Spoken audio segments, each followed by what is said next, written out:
ఈరోజు ముఖ్యమంత్రి శ్రీ నారా చంద్రబాబు నాయుడు గారి కార్యకలాపాలు బ్రాండ్ ఆంధ్రప్రదేశ్ని చాలా బలంగా నెలకొల్పేటటువంటి దిశలో జరిగాయి. ఈరోజు మధ్యాహ్నం కేంద్ర ఉక్కు గనుల శాఖ మంత్రి శ్రీ తోమర్ తోటి చంద్రబాబు నాయుడు గారు సమావేశమయ్యారు.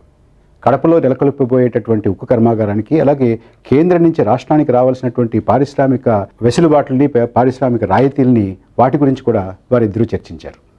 రాష్ట్ర పెట్టుబడుల ప్రోత్సాహక మండలి సమావేశం ఇవాళ ముఖ్యమంత్రి శ్రీ నారా చంద్రబాబు నాయుడు గారి అధ్యక్షతన జరిగింది.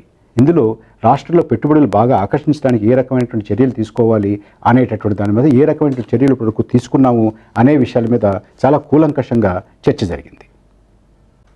5 మెగా ప్రాజెక్టులకి ఈ సమావేశంలో క్లియరెన్స్లు ఇచ్చారు. కృష్ణా జిల్లా భోగాపురంలో మోహన్ స్పిన్నింగ్స్, అనంతపురం జిల్లా హిందూపురంలో ఇండియన్ డిజైన్స్, తూర్పుగోదావరి జిల్లా ఒంటిమామిడి గ్రామంలో దివీస్ ల్యాబొరేటరీస్, చిత్తూరు జిల్లా పొంగనూరులో ఎన్హెచ్కే స్ప్రింగ్స్, కర్నూలు జిల్లా తంగేడెన్స్లో జైన్ ఇరిగేషన్, విశాఖ జిల్లా వేహాన్ కాఫీ మొదలైన కంపెనీలకు ఇవాళ అనుమతులు ఇవ్వడం జరిగింది.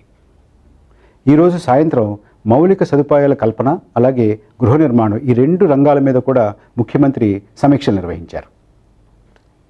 పరిశ్రమలకి అనుమతులు 21 రోజుల్లో జరగాలి అని ముఖ్యమంత్రి గారు చెప్పారు. అయితే మన అధికారులు ఏమన్నారంటే 15-20 రోజుల్లోనే మనకు వచ్చేటటువంటి అన్ని దరఖాస్తుల్ని అనుమతులు ఇచ్చేస్తున్నాము, 21 రోజుల వరకు కూడా ఆగట్లేదు అనే విషయం కూడా చెప్పారు.